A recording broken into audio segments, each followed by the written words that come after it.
Greetings, adventurers. New World is going to release its first expansion, Rise of the Angry Earth.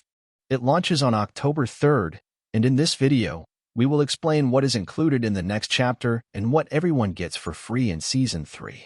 In short, the next expansion will include plenty of new things to do, explore, and tame. Players will be able to explore a new zone, the Elysian Wilds.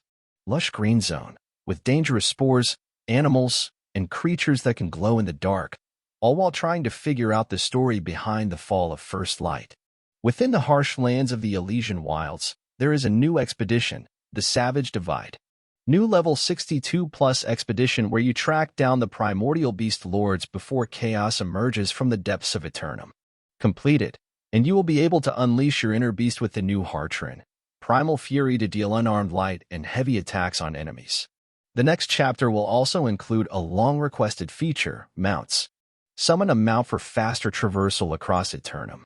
Master horses, direwolves, and lions, each with a unique look, customizable equipment, and a name you can set. Level up the new riding trade skill to earn upgrades like increased speeds, buffs, and higher-tier consumable food for your new friend. Alongside our tameable friends, players will be able to acquire a new item rarity, artifacts. Find and equip artifacts, a powerful new tier of weapons and armor. Complete a series of quests and awaken the artifact's full potential by unlocking its 6 perks, including one unique playstyle-defining perk to change your game. You can find them everywhere, while exploring the lands of the Eternal Island, killing overland bosses, completing the new max level of mutations M3, and even on the PvP track. We do not know many artifacts, but some of the sneak peeks we got is that there will be a great axe that will fully scale event. There will also be a spear that will have a javelin perk that pulls players to you. Quite interesting, to be honest. There is a new weapon coming, the flail, a versatile one-handed weapon with the option for an offhand shield. Use arcane magic to enhance attacks, buff allies, or debuff enemies for an easier victory. Through a combination of melee, arcane magic, and strong defenses, the wielder can bolster their group's effectiveness without dropping the offensive. It will have 2 skill trees, one with buffing, debuffing, and healing capabilities. The other will be still focused on buffs, but from more of a tanking point of view. Mainly flail is meant for supporting and tanking, but I am certain players will try to find some offensive version of this weapon. With all the cool stuff in the new expansion, players can increase their character's level to 65 and their gear score to 700 with new attributes to help power up their builds. Increase trade skills to level 250 with new items to gather, refine, and craft. Complete a new faction quest and unlock a new faction tier loaded with desirable gear and items. There is also a big change coming to mutations. They plan to make only 3 levels of mutations. M1 being the easiest, as is your first mutation with recommended gear score of 650. M2 being the intermediate one for gear score of 675. M3 being the hardest, and its recommended gear score is 700. They stated that M3 will be harder than core and M10. Regular expedition, so non-mutation ones are going to be easier. The sad news is that now mutations will not be part of base game, and they will be a part of new Rise of the Angry Earth expansion. Now that all the cool stuff is out of the way, let's take a look at what everyone will get.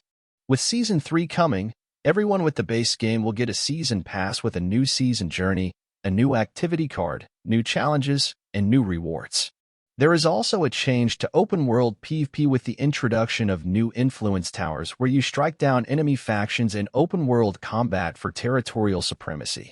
Each faction will compete for influence in specific zones during scheduled times. If an attacking faction earns enough influence through PvP missions, influence towers, and forts before the race ends, they'll receive bonus rewards plus the opportunity to declare war. If the defending faction prevents the attackers from scoring enough influence within the time limit, they'll earn bonus rewards for both the influence race and the next war. Regardless of who wins, the attacking faction with the most influence can escalate the conflict into war. I just hope schedule will be evenly spread over the day so many players will be able to participate in the type of activity. Eden Grove and Great Cleave's main storylines are getting an overhaul based on player feedback and improvements made to the revamped starting experience. Experience these familiar zones through fresh narratives, more quest variety, and a few new surprises. Also, Eden Grove will now become an ownable zone. The new world will also get plenty of quality improvements. Creature Bane perks, Creature Ward perks, Resilience perks, and Expertise are all getting removed. To compensate for these changes, they plan to make the following changes.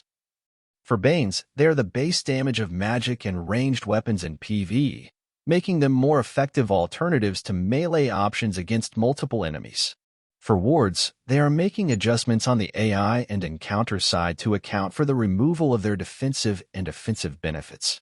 For Resilience, all players will get crit reduction via the equip load effects, light -15%, medium -20%, heavy -25%. Current items with this perk will receive the health perk instead, which increases the player's health by a certain percentage of their base health. For Expertise, all creatures will drop gear appropriate to their level. They also plan to change, add, and remove some other useless perks, such as indestructible and siphoning perks, and more. Crafting is also getting a big overhaul.